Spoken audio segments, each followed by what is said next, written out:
সর্ষে ইলিশ, ভাপা ইলিশ কিংবা বেগুন দিয়ে ইলিশ মাছের পাতলা ঝোল তো অনেকবার খেয়েছেন, তবে আজ আমি আপনাদের সাথে শেয়ার করে নেব ইলিশ মাছের একটি অভিনব রেসিপি, যা খেতে কিন্তু দুর্দান্ত স্বাদের হয়। একদমই কম সময় এবং কোনো রকম খাটনি ছাড়াই কিন্তু আপনারাও বাড়িতে বানিয়ে নিতে পারবেন ইলিশ মাছের এই অভিনব রেসিপিটি। গরম ভাতে ইলিশ মাছের এই রেসিপিটি কিন্তু সেরার সেরা। তাই আর দেরি না করে এই রেসিপিটি আপনাদের সাথে আমি শেয়ার করে নেব।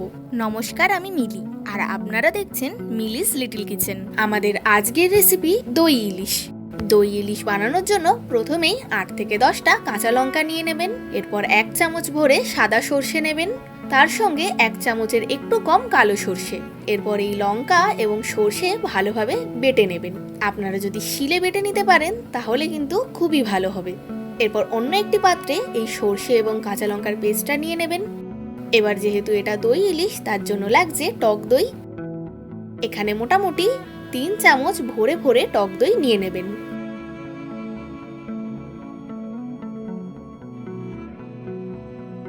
এবার স্বাদ অনুযায়ী দিয়ে দেবেন নুন, সামান্য একটু হলুদ গুঁড়ো আর সামান্য একটু শুকনো লঙ্কা গুঁড়ো। এরপর দিয়ে দেবেন বেশ খানিকটা সর্ষের তেল, মোটামুটি 2 থেকে 3 চামচ মতন। এবার সমস্ত উপকরণগুলো খুব ভালোভাবে মিশিয়ে নেবেন। এখানে যেহেতু অলরেডি কাঁচা লঙ্কা ব্যবহার করা হয়েছে, আপনারা যদি চান গুঁড়ো লঙ্কাটা স্কিপও করতে পারেন। এবার দেখুন সম্পূর্ণ মশলাটা খুব ভালোভাবে মিশিয়ে নেবেন। এরপর এখানে আমি 3 পিস ইলিশ মাছ নিয়ে নিয়েছি। এখানে 2টো মাছ এবং একটা লেজার পিস রয়েছে। মাছগুলো ভালোভাবে ধুয়ে পরিষ্কার করে নেবেন। এরপর এই মশলার মধ্যে ভালোভাবে মাছগুলো মিশিয়ে নেবেন। এখানে কিন্তু মাছ ম্যারিনেট করে খুব বেশিক্ষণ রাখার প্রয়োজন নেই। আপনারা খুব ভালোভাবে মশলার সাথে মাছগুলো মিশিয়ে মোটামুটি 3 থেকে 5 মিনিট মতন রেখে দেবেন।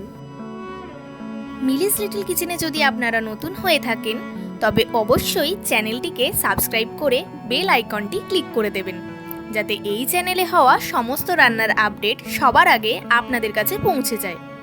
এবং আমার ফেসবুক পেজটিকেও ফলো করার অনুরোধ রইল। এরপর দেখুন এখানে জল গরম করতে বসিয়ে দিয়েছি।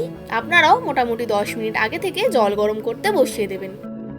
এখানে একটি টিফিন বক্স নিয়ে নেবেন এবং এর মধ্যে প্রথমে 2 থেকে 3 চামচ গ্রেভি দিয়ে দেবেন।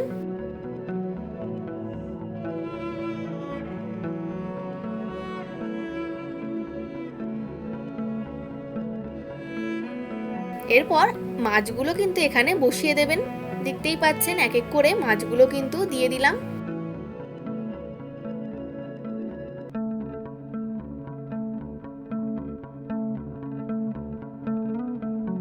এবার বাকি গ্রেভিটাও ওপর থেকে ভালোভাবে দিয়ে দেবেন। যেটুকু মশলা বেঁচে ছিল সেটা হাতের মাধ্যমে ভালোভাবে পরিষ্কার করে কিন্তু টিফিন বক্সের পাত্রে দিয়ে দিচ্ছি। এবার এই দই ইলিশের প্রিপারেশনের মধ্যে দিয়ে দেবেন গোটা কাঁচা লঙ্কা। এখানে মোটামুটি 3টে কাঁচা লঙ্কা দিয়েছি। কাঁচা লঙ্কাগুলো কিন্তু মাঝখান থেকে আমি চিড়ে দিইনি, গোটা গোটাই দিয়েছি।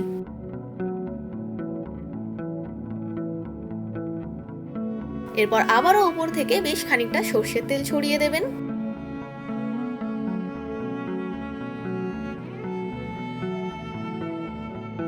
এবার টিফিন বক্সের ঢাকনাটা খুব ভালোভাবে বন্ধ করে দেবেন। এবার জল মোটামুটি খুব ভালোভাবে ফুটে গেলে এইভাবে ভাপানোর জন্য বসিয়ে দেবেন আর উপর থেকে একটি পাত্র চাপা দিয়ে দেবেন, যাতে স্টিমটা না বেরিয়ে যেতে পারে। এবার 10 থেকে 15 মিনিট মোটামুটি মিডিয়াম টু হাই ফ্লেমেই কিন্তু মাছটা ভাপিয়ে নিতে হবে। এবার দেখুন মোটামুটি 15 মিনিট পর আমি টিফিন বক্সের ঢাকনাটা খুলছি। দেখতেই পাচ্ছেন গ্রেভির রংটা কতটা চেঞ্জ হয়ে গেছে। লঙ্কাগুলো দেখতে পাচ্ছেন খুব সুন্দর সেদ্ধ হয়েছে। এবার মাছটা দেখুন, মাছটাও কিন্তু পারফেক্টলি কুক হয়ে গেছে। এবার আপনাদের সার্ভ করে দেখাচ্ছি। এই দই ইলিশ কিন্তু গরম গরম ভাতের সাথে অসাধারণ খেতে লাগে। আপনারা অবশ্যই একবার এই রেসিপিটি আমার মতন করে ট্রাই করে দেখুন। আশা করছি এর স্বাদ আপনাদের দারুণ লাগবে। আবার আপনাদের সাথে আমার দেখা হবে নেক্সট ভিডিওতে নতুন একটি রান্নার সঙ্গে। আপনারা ভালো থাকবেন, সুস্থ থাকবেন এবং এইভাবেই আমাকে সাপোর্ট করে যাবেন।